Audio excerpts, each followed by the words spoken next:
Everybody's turning this government shutdown into the end of the world. I'm gonna tell y'all now, just relax. I don't want y'all to go federal over frosted flakes, all right? Let's take a breath and watch how people lose the plot. And I just want to come on here and say to you people that be standing in front of the stores and the Good Samaritans and all of that, when November 1st come and if they don't uplift this shutdown for these SNAP benefits, I'm going to need y'all to mind y'all business. Please mind y'all business. Those people, they trying to feed their kids and they trying to go home and just feed their kids. And I would... I would hate for you to not be able to make it back to your family and for you to not be able to make it back home because you trying to save these billionaire companies, you hear me, of their funds when they actually have insurance on every box of macaroni in there. So just mind your business and go on. And if you going to be a good Samaritan and you going to stand there and you going to pay and you going to do all of that, do your part. Do your part. But for those that are out there trying to do what the fuck they got to do, please leave them people alone and let them take that food back to their kids. Let them take that meal back to their kids. Let them feed their kids. Let them feed their husbands and their fathers and their mothers and all that shit don't have nothing to do with you. Because when all this shit is over,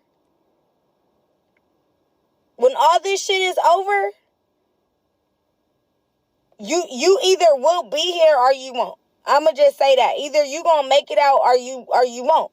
Because people are not gonna let you come in between their kids' next meal. Who the fuck are you? I'm trying to figure it out. Just mind your business. Don't get to taking pictures. Put your phones away. Put the fucking phones away. What are you recording them for? So what are they supposed to do? They supposed to let their kids just... You know what I'm saying? I'm not going to go all into it. But they supposed to just let their kids just go without? Because the government is having a kindergarten argument? Get the fuck up out of here. Like, mind your business. Do what you do. And go home. And lock your door.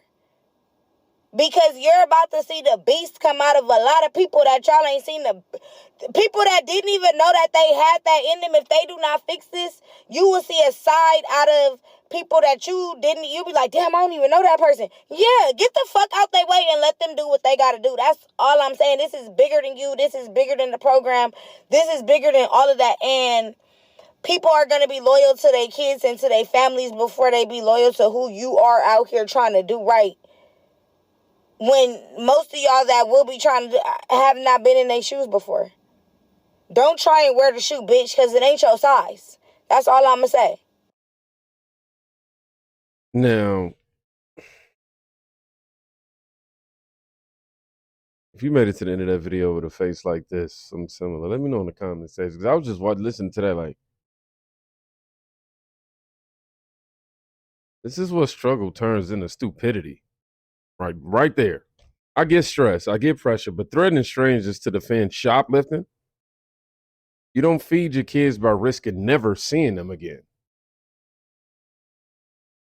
I mean, listen, a hungry week hurts, but a felony follows you to job interviews. Keep that in mind. And then he came in like the parole officer nobody asked for. And honestly, we needed it. So people are acting like November 1st is the apocalypse and the snap card is the nuclear launch code.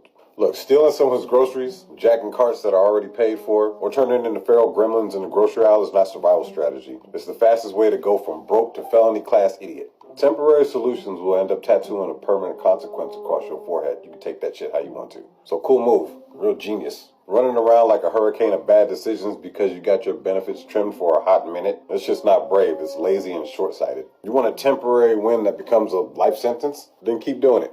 Keep doing the quick criminal stunts and enjoy the court dates. The fines, the record, the job applications that get tossed the moment that HR runs a background check.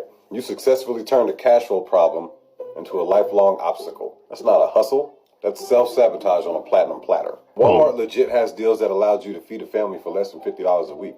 but y'all out here looking for shrimp and lobster. If you really want to survive, and not just survive, but not fuck your future while you're at it, go get a job. Clean up a resume. Park your ego. And work. Take gigs. Day labor. Make content that pays. Whatever. But don't be a fucking drama queen about it. Because the alternative is romanticizing desperation while building a prison of your own making. Victimhood. There are no medals for dumbass permanent consequences.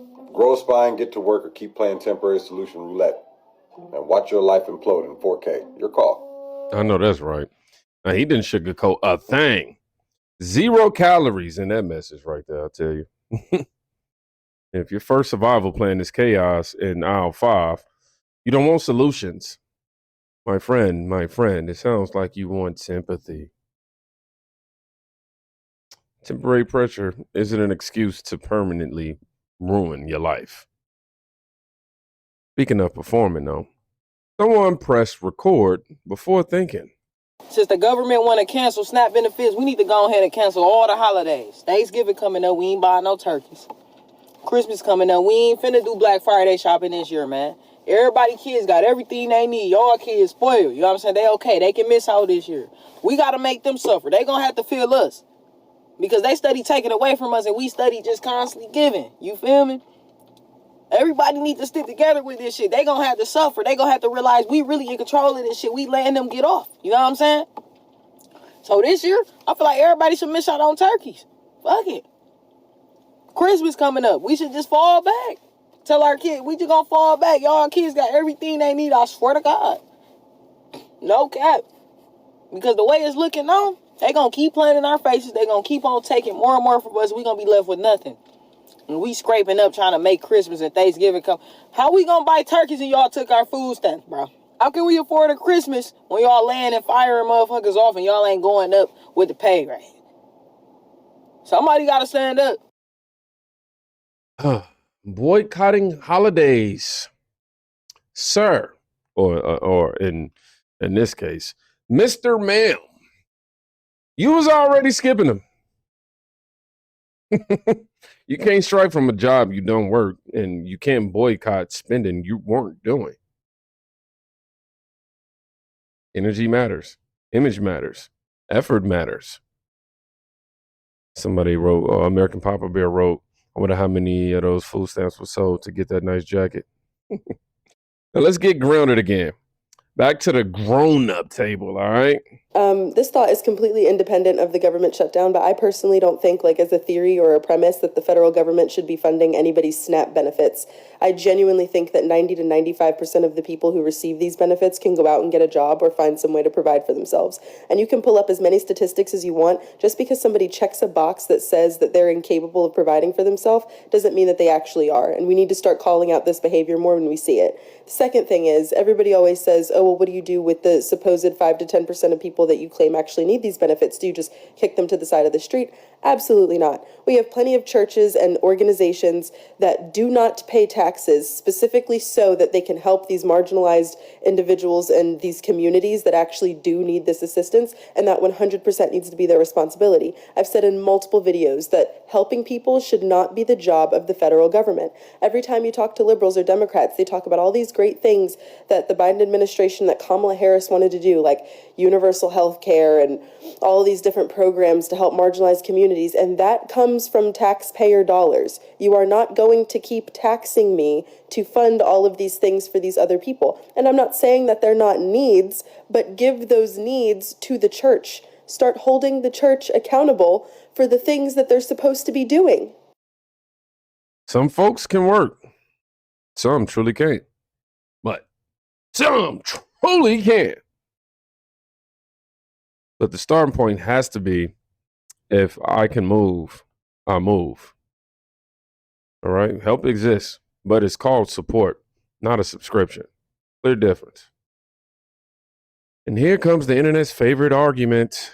Buckle up. See, now listen, everybody talking about reparations.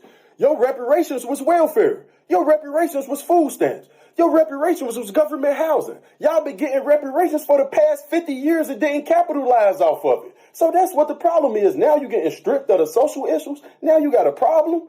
Huh?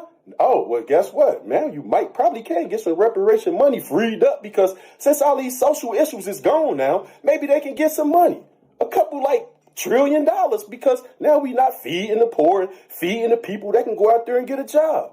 So reparations already been paid. You've been living in the projects for 50 years. That's your reparations, or you could have been homeless.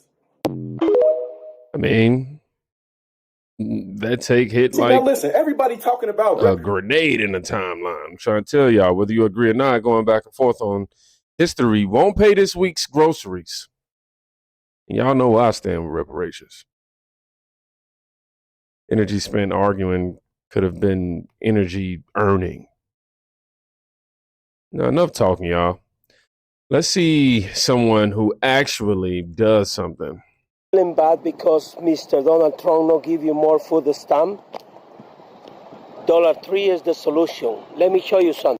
Look, Jose Ole taquitos, only for $1.25. Extra large burritos, $1.25. Big pack to fries, $1.25. Sliced onion rings, only for $1.25. Hot smoky sauce, only for $1.25. Coca-Cola, only for $1.25. Everything is for $1.25. But before to come into shopping here, you need to start to work. See you later. My guy gets it. He said $1.25. You need to make a shirt $1.25. No panic, no entitlement, just solutions. Now, you know, we usually don't like all the processed food and things of the nature, but in a case like that, when you gotta stretch every dollar, hey, you gotta do what you gotta do to survive. Man, Dollar Tree turned into CNBC for 40 seconds. That's how you feed your family, with action, not outrage. And now, you know, we just watched somebody take it even further. Peace, planning, prayer. No food stamps, no problem. Let's go in Walmart and see what we can do to make some meals. Come on, let's go. Baby, Walmart got this stuffing mix for $1.88. They have their great value mac and cheese for 58 cents. Beefaroni, $1.34. They got all of the Knorr's noodles and rice and stuff for only $1.24. They got the pastaroni for $1.33. They got the great value skillet dinners for only $1.28. Baby, they got all day pasta for only 98 cents for the 16 ounce. Country style gravy for $1. Beef gravy for $1.88. Baby, do y'all not see these Idaho potatoes? They got that. They got the gratin potatoes for $1.22. They got the great value canned goods for only 76 cents. Some of them are even 50 cents. Got all of your black beans, red beans, kidney beans, all of that for under $1. Baby, they got all kind of peas and beans. All kinds. A big bag is only $15. Baby, get you a big bag of rice. Get that. You need it. This Knorr's rice is only $1.24. They got all kinds. So they got bread for only $8.42. They got their pot pies for only $1. They got some mixed vegetables for only 98 cents. Sweet peas, 98 cents. Some broccoli for 94 cents. And when I tell you that you can make it, you can make it. Y'all got to stop living in fear and trust God, okay? He is your source, not the government. Baby, they got these hot dogs for only $1.97. Make sure to get you some oatmeal. Make sure you get you some flour. You need cornmeal too. I don't see the great value kind, but baby, you need the cornmeal too. Get the cornmeal. The Jiffy Mix is 50 cents here. Also, make sure you got some evaporated milk as well too. Now, she didn't wait for a savior. She made a list and started walking the aisles. God, not government. That's grounding. That's calm. When you refuse to panic, you actually win, spiritually and financially. Look, man, life hits everybody. Some crumble, some complain. You can walk out the way, like you fine. The family walking in and they all trying to figure out what to do. You're not in the camera. But as I was saying, look, life hits everybody. Some people fold. Some people get up, plan, pray, and they grind. I don't want you to let a temporary storm make you permanently stupid. Go and open it. You fine. Feed your family, guard your name, and keep your freedom. By the way, if you made it to the end of the video, just put keep your freedom, actually. That'll work. I'm going to try to keep my freedom over here with all this noise that I see over here. Or over here, rather. And I don't go crazy. She's dying laughing. Anyhow, y'all be safe. Go check on a friend today. You can quite literally be saving their life. Peace.